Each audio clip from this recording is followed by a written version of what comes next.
بله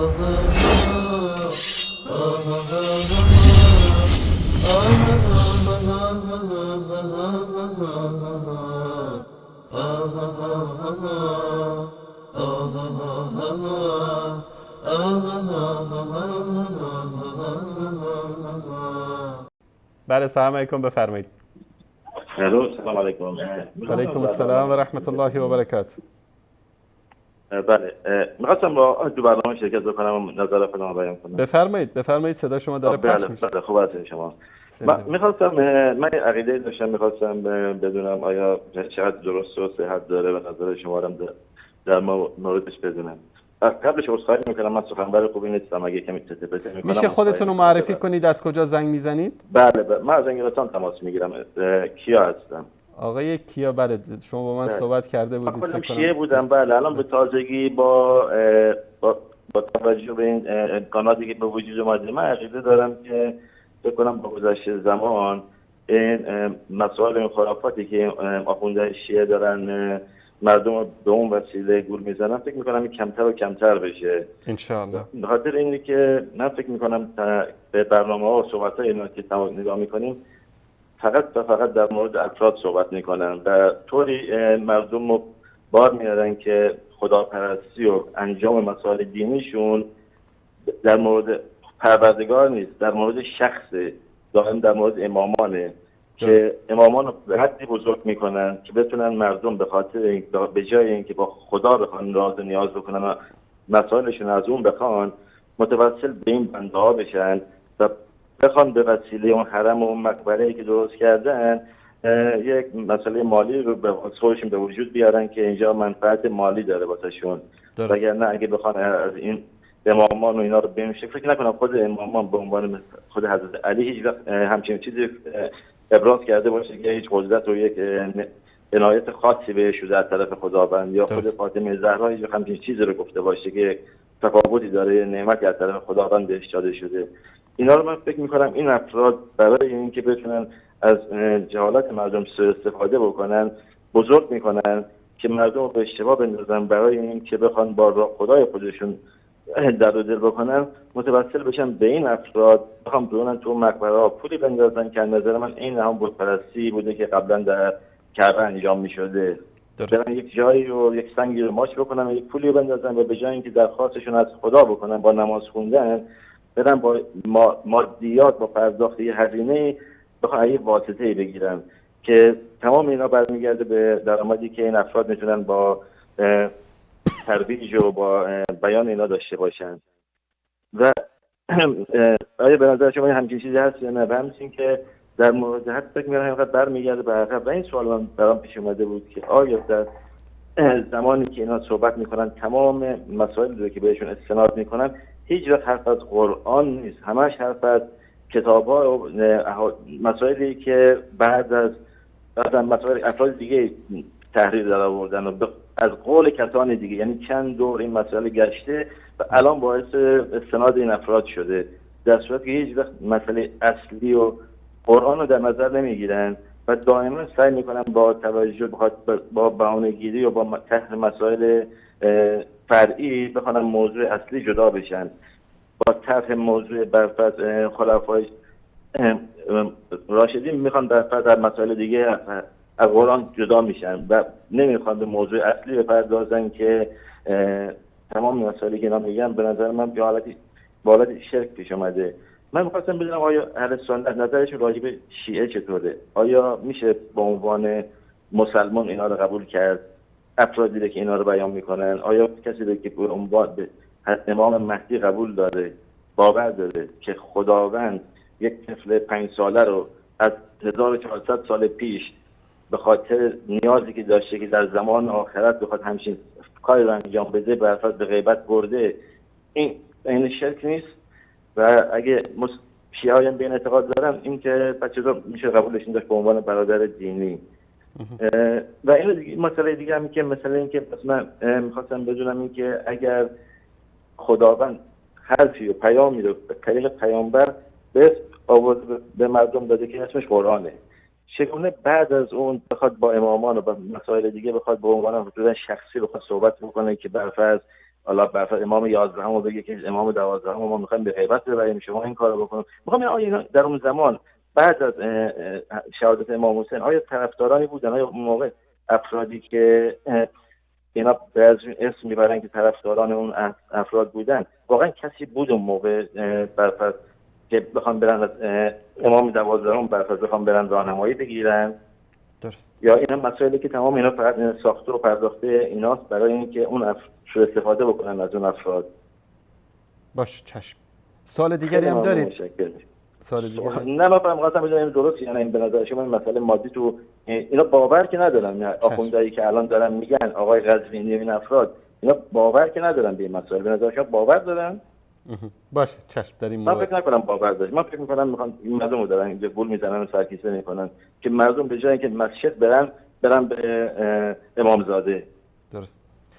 کیای عزیز شما در انگلستان از طریق کدوم ماهواره دارید نگاه میکنید؟ من در اینترنت نگاه میکنم. از طریق اینترنت. بسیار خوب. بسیار بله. تشکر از شما. بله. تشکر. من که اینم پرچم رو بازم من الان به تازگی خب متوجه شدم میخواد اینا مسائل رو به دشمنی به وجود نمیاد. میخواستم برم در قبلم در مثلا 20 سال گذشته 30 سال گذشته اون نه خیلی دور آیا همینطور بین مسائل بین شیعیان و برادران اهل سنت اینقدر اختلاف بوده یا این الان مسائلی که تازه وقتی جمهوری اسلامی به وجود اومده داره پیش اومده؟ درست. چشم. اینم ممنون میشم اگه اطلاعاتی ما بدید. خیلی متشکرم. تشکر از شما. خدا نگهدار. خدا نگهدار. خدا نگهدار شما. کیای عزیز برادر بزرگوار، نه تنها اینها نمیذارن که مردم قرآن بخونند، بلکه عمدن مردم را از قرآن دور نگه میدارن. شما باورتون میشه که در همین دهه 30 و 40 اولین کسی که قرآن رو آورد در حوزه علمیه آیت الله بروجردی، تا اون زمان قرآن نبود در حوزه، یعنی جزء مضامین درسی طلبه ها نبود، به قرآن اصلا اهمیت نمیدادن. طرف آخوند میشد، حجت الاسلام و المسلمین، آیت الله، مرجع تقلید، قرآن خوندن بلد نبود. و ما کلیپ های پخش کردیم از اینا که طرف آیت الله قرآن خوندن بلد نیست، تفسیر قرآن بلد نیست، معانی قرآن رو نمیدونه، احکام قرآن رو نمیدونه. اینها عملا مردم را از قرآن دور نگه داشتن. مردم را که از قرآن دور نگه داشتن، هر خزعبلاتی، هر عقیده باطلی رو به نام تشیع، به نام مذهب اهل بیت به خورد مردم دادن. حتی مردم رو از روایات صحیح اهل بیت که مردم رو به سوی توحید و یکتاپرستی دعوت میکنه، از اون هم دور نگه داشتن. فقط قرآن نیست. امروز شما خودتون در ایران زندگی کردید، ایرانی هستید، میدونید طرف فارغ التحصیل مثلا دانشگاه است، دیپلم داره، کارشناسی ارشد داره، دکترا داره، بگید سوره حمد رو بخون براش، بگید که بخون و ترجمه بکن، بلد نیست، حتی شاید درست نتونه تلاوت هم بکنه. بگذاریم از باقی آیات قرآن. شما یک سرچ بکنید، آمار بگیرید از بین بزرگانی که شما میشناسید در اطرافتون چند بار قرآن رو با معانی خوندن از اول تا آخرش. اینها عملا مردم رو از قرآن دور نگه داشتن تا اون خزعبلات و خرافات خودشون رو به خورد مردم بدن. اونم یک چیزای محدودی رو، نمیان حقیقت ها رو به مردم بگن. من برای نمونه مطلبی رو از نهج البلاغه خدمتتون نشون میدم. اگر تو خونه نهج البلاغه دارید، برید نامه 31 نهج البلاغه رو باز بکنید. این نهج البلاغه است، ترجمه محمد دشتی. البته بعضی چاپات به اصطلاح خطبه 31 هست و بعضی خطبه 30 و بعضی 32 فرق میکنه، یکی دو شماره جلو عقب. المهم در این خطبه 31 که این خطبه اخلاقی، تربیتی، تاریخی، اعتقادی، سیاسی، علمی هست به قول معروف. اینم علامات رحمت الالهی عربیش هست و اینجا هم نشانه های رحمت الهی در صفحه 529. آنچه که شما فرمودید در مورد شرک، ببینید در اینجا چی میگه. بدان، حضرت علی داره میگه، داره فرزندانش رو نصیحت میکنه، بدان خدایی که گنجهای آسمان و زمین در دست اوست به تو اجازه درخواست داده و اجابت را به عهده گرفته. این حرفای سیدنا علی رضی الله تعالی عنه تفسیر قرآن است. اونجایی که میگه که به تو اجازه درخواست داده و اجابت آن را به عهده گرفته، تفسیر آیه ادعونی استجب لکم. در قرآن و تو را فرمان داده که از او بخوایی تا عطا کند، درخواست رحمت کنی تا ببخشاید و خداوند بین تو و خودش کسی را قرار نداده تا حجاب و فاصله ایجاد کند و تو را مجبور نساخته که به شفیع و واسطه‌ای پناه ببری و در صورت ارتکاب گناه در توبه را مسدود نکرده است، در کیفر تو شتاب نداشته و در توبه و بازگشت بر تو عیب نگرفته است، در آنجا که رسوایی سزاوار توست رسوا نساخته و برای بازگشت به خویش شرایط سنگینی مطرح نکرده است، در گناهان تو را به محاکمه نکشیده و از رحمت خویش ناامیدت نکرده. اینم دقیقاً این الفاظ ترجمه آیات قرآن است، تفسیر آیات قرآن است. الله سبحانه و تعالی میگه به پیامبر صلی الله علیه و آله و سلم به اون بندگانم بگو. به کدوم بندگان؟ الذین اسرفوا علی انفسهم، کسانی که گناه کردن، اسراف کردن، زیاده روی کردن در گناه. لا تقنطوا من رحمت الله، از رحمت الله ناامید نشید. دقیقاً در اینجا چی میگه؟ و از رحمت خیش ناامیدت نکرده، بلکه بازگشت تو را از گناهان نیکی شمرده است، هر گناه تو را یکی، به هر نیکی تو را 10 به حساب آورده است و راه بازگشت و توبه را به روی تو گشوده است، هرگاه او را بخوانی ندایت را میشنود. میگه که ما از شارع گردن به تو نزدیکتریم. به صورت تفسیر آیات قرآنی است. و چون با او راز دلگویی راز تو را میداند، پس حاجت خود را با او بگوی و آنچه در دل داری نزد او بازگوی، غم و اندوه خود را در پیشگاه او مطرح کن تا غمهای تو برطرف کند و در مشکلات تو را یاری رساند. حالا کیای عزیز، چرا ما میگیم که ما با شیعیان علی مشکل نداریم؟ شیعه یعنی چی؟ یعنی پیرو. بیایید شما پیرو علی باشید، ما هیچ مشکلی با شما نداریم. برادران ما هستید، نه تکفیرتون میکنیم، نه تفسیقتون میکنیم، نه خدای نکرده حمله میکنیم به شما. شما برادران ما هستید به شرطی که شیعه علی باشید. اما اینایی که ادعا میکنن شیعه هستن، شیعه علی نیستن، شیعه ابن سبع یهودی هستن، شیعه اهل بیت نیستن. اینها دینشون، مذهبشون، مذهب اهل بیت، مذهب علی و حسن و حسین و فاطمه زهرا رضی الله تعالی عنهم اجمعین نیست. اما کسی که واقعا پیرو و شیعه علی باشه، ما باش هیچ مشکلی نداریم. اصلا کلمه شیعه، همونطوری که در تلفن خدمتتون عرض کردم، در زمان رسول الله صلی الله علیه و آله و سلم در زبان عربی به شیعه یعنی پیرو، شیعه محمد صلی الله علیه و سلم، پیرو محمد صلی الله علیه و آله و سلم. و بعد از قضیه فتنه هایی که رخ داد در زمان سیدنا عثمان رضی الله تعالی عنه شروع شد، این فتنه ها بعد از شهادت سیدنا عمر رضی الله تعالی عنه، دسته هایی پیدا شدن از هر مسئله سیاسی سوء استفاده می‌کردن. به یک عده میگفتن شیعه علی چون اینا علی رو بیشتر دوست داشتن، به عده میگفتن شیعه معاویه چون به طرف معاویه رفته بودن، به عده میگفتن شیعه عثمان چون طرفدار عثمان بودن. در اینجا بود که عبدالله ابن سبع یهودی اومد و از این قضیه سوء استفاده کرد و قضیه امامت و ولایت و این مسائل رو مطرح کرد که من در مورد اینها خدمتتون از اینجا نشون بدم. اولین گروهی که پیدا شدن این کتاب فرق شیعه است، کتاب خود شیعه است که در مورد فرقشون نوشتن، گروه های شیعه کی پیدا شد، چطور پیدا شد.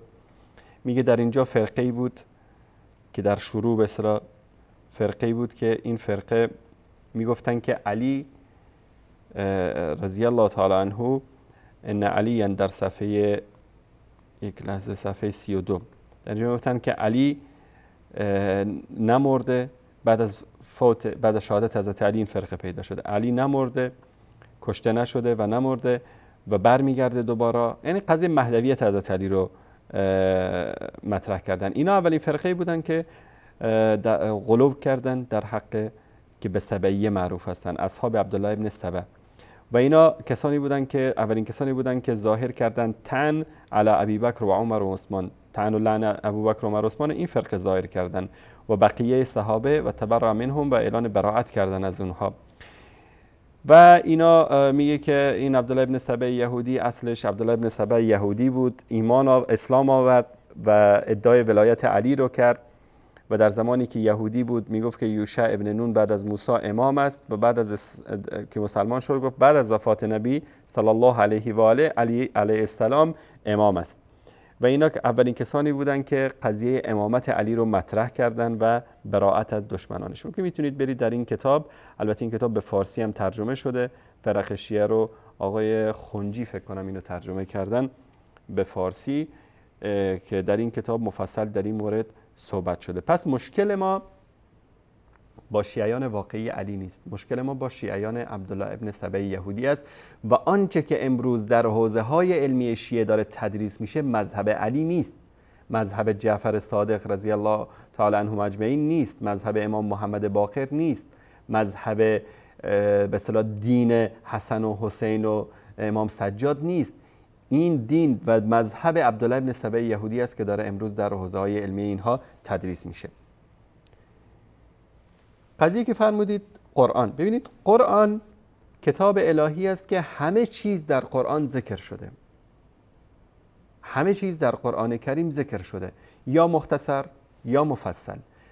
الله سبحانه و تعالی مسئله ای رو نگذاشته الا که حق و حقیقت رو برای ما بیان بکنه. به قول یکی از علما میگفت که یکی از آن پرسید شما که میگید همه چیز در قرآن اومده، آیا گذاشتن ریش در قرآن اومده که مسلمان ها ریش میگذارن؟ طبعا ما در قرآن کریم نداریم که خداوند فرموده باشه که ای مسلمانان ریش بگذارید. میگه جوابش دادم بله اومده. گفت کجا قرآن اومده؟ من که قرآن رو خوندم نیومده.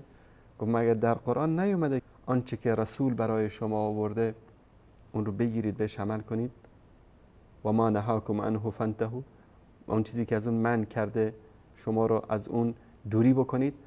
مگر پیامبر صلی الله علیه و آله و سلم ریش نداشتن و امر نکردن؟ در حدیث صحیح داریم که امر کردن که ریش بگذارن صحابه. پس ریش گذاشتن سنت رسول الله صلی الله علیه و آله و سلم است و مردها باید ریش بگذارن. این به طور نمونه خدمتون بیان کنم. رسول الله صلی الله علیه و سلم خاتم انبیا بودند. خاتم انبیا به این معنی که رسالت الهی بعد از محمد مصطفی صلی الله علیه و سلم تمام شد، دین کامل شد و این دین برای همه بشریت بود، تا روز قیامت نیازهای بشریت رو برطرف میکنه. اگر ما قائل به امامت بعد از نبوت باشیم، این به این معنی است که این دین هنوز ادامه داره، مسیر نبوت هنوز ادامه داره و دین به پایه اکمال نرسیده. همونطوری که امروز شیعه گرفتار همین مصیبت شده که امام زمان میاد دین رو تکمیل میکنه، چون امون امامتی که بهش اعتقاد دارن تا هنوز اجرا نشده. حضرت علی که حقشو خوردن و بردن و بستن و خلاصه این امام نشد. حضرت حسن رو که سم دادن کشتن امام نشد. حضرت امام حسین رو که شهادت رساندن در کربلا امام نشد. امام سجاد رو که همینطوری مریض بود و در مدینه تبعید شد و خلاصه در اونجا از دنیا رفت امام نشد. اگر امامت به این معنی باشه که حاکمیت مسلمان ها بعد اینجا که اومدن گیر میکنن، نه میگن اینجا امامت، ایشون گوشه خونه نشسته بود امام بود. دینی که سراسر تناقض است. اگر امام بود پس امامت در اسلام، دین و سیاست در اسلام همش در زیر پوشش همین امامت است. ما نمیتونیم بگیم یکی امام سیاسی باشه، یکی امام نظامی باشه، یکی امام به اصطلاح اقتصادی باشه. نشد. بعد اینجا میگن نه ایشون امام بود و تو خونه بود و اشکال نداشت. پس چرا به سر کله اهل سنت میزنید که حق حضرت علی رو خوردن و بردن و خلافت رو غصب کردن؟ خب خلافت که منصب سیاسی بود، ربطی به امامت دینی شما نداشت. حضرت علی تو خونه نشست امام شد، شما چرا به سر کله خودتون میزنید؟ این همه توهین میکنه. مذهبی که سراسر تناقض است. ثانیاً میگن که امروز من مسلمان امام من کیه؟ میگن حضرت مهدی عجل الله تعالی فرجه الشریف. ایشون کجا تشریف دارن؟ یا تو جای جمکرانن، یا تو سرداب سامران، یا رو ابرا، یا شاید این پارازیتی که پخش میشه رو ماهواره هوتبرد، ایشون لگدی زدن به ماهواره و خلاصه فرکانس ما رو دارن روش پارازیت پخش میکنن. خب ایشون امام زمان چه نفعی و چه ضرری امروز در زندگی ما داره؟ هیچی. برای مردم فلسطین، برای مردم عراق، برای مردم سوریه، برای ملت مظلوم ایران که گرفتار این آخوندا هستند در جنگ تحمیلی 8 ساله، در همه این مواردی که ذکر شد در دنیا، در این قحط سالی‌ها و مشکلات مسلمان ها، کجاست این امام زمان؟ چرا به داد مسلمان ها رو ولش کنید؟ چرا به داد شیعه نمیرسه؟ چرا به شیعه کمک نمیکنه؟ پس عملاً این یک چیز بی‌معنی است. آقای کیا، برادر عزیز و بزرگوار، شما پدرتون، پدر بزرگتون، جدتون، اجدادتون شیعه بودن، شیعه از دنیا رفتن. قرآنی که دارن میخونن قرآنی است تعریف شده بنابر اعتقاد شیعه. من بارها نشون دادم قرآن اصلی 17000 آیت است. این قرآن اصلی رو امام زمان گرفته با خودش فرار کرده رفته تا که بیاد و این قرآن اصلی رو برای مردم تعلیم بده. پس سرنوشت آبا و اجداد ما که با این قرآن تعریف شده زندگی کردن و این قرآن رو خوندن از دنیا رفتن چی میشه؟ به خاطر امین امام زمان به درد دین مردم هم نمیخوره، چون دین ما رو هم خراب کرده، دنیای ما رو هم خراب کرده که 4 تا دزد لاشخور نظام ولایت فقیه رو حاکم کرده بر شیعیان مستضعف بیچاره و بدبخت. این امام زمان چرا نمیاد از این شیعیان دفاع بکنه، از اینا حمایت بکنه؟ پس این امام زمان نه به درد دین مردم خورده نه به درد دنیای ما. پس امامت اصلا به درد نمیخوره، چون هیچ یک از مشکلات، اصلا اسلام اومد تا مشکلات دین دنیای ما رو حل بکنه. اگر دینی نتونه مشکلات دنیا و آخرت ما رو حل بکنه، این دین آسمانی نیست، این دین الهی نیست. اگر ما در دنیا بدبخت باشیم، خوار و ذلیل باشیم به خاطر دین، الله این دین رو نمیخواد. دین اومده تا انسان سربلند باشه، انسان با عزت باشه، برای سرافرازی و سعادتمندی اومده، هم در دنیا هم در آخرت.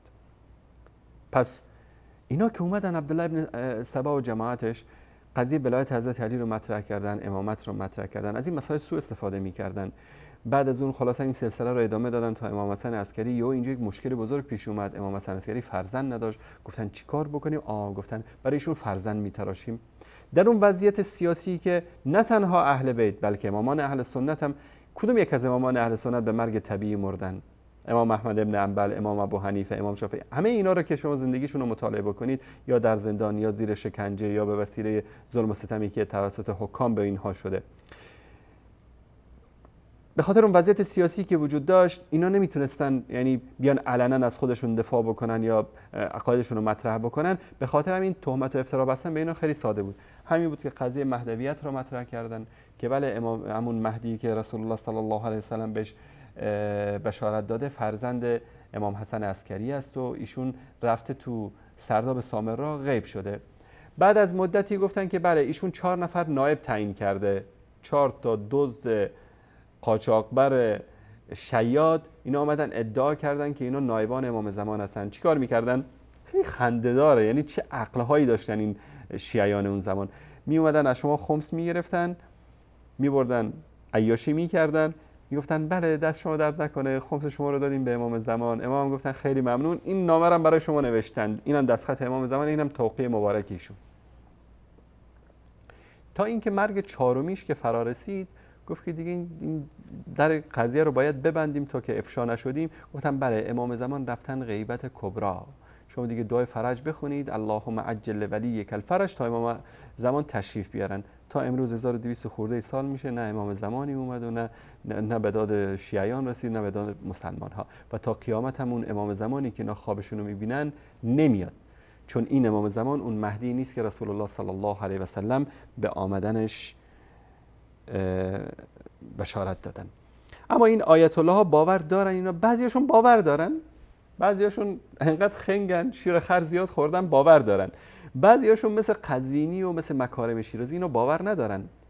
من اول فکر میکردم اینا فریب خورده هستن اما الان به این نتیجه رسیدم که نه، اینها باور دارن که در راه باطل روان هستند، باور دارن که این دینی که دارن تبلیغ میکنن دین محمد مصطفی صلی الله علیه و سلم نیست.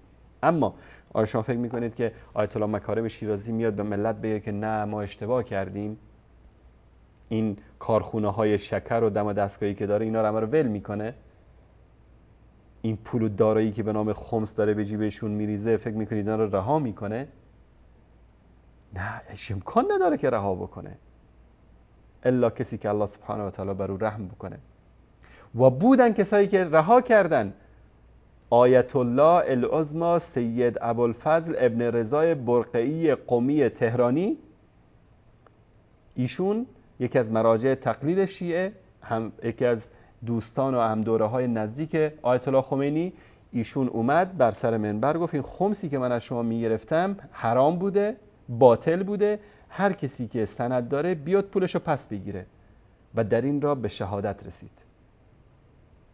آیت الله خوئینی، آیت الله رقوی، آیت الله برقعی، خیلی از مراجع شیعه که این را رو ترک کردن، حقیقت رو به مردم گفتن، اما به دست این آدمخوران ولایت فقیه به شهادت رسیدن.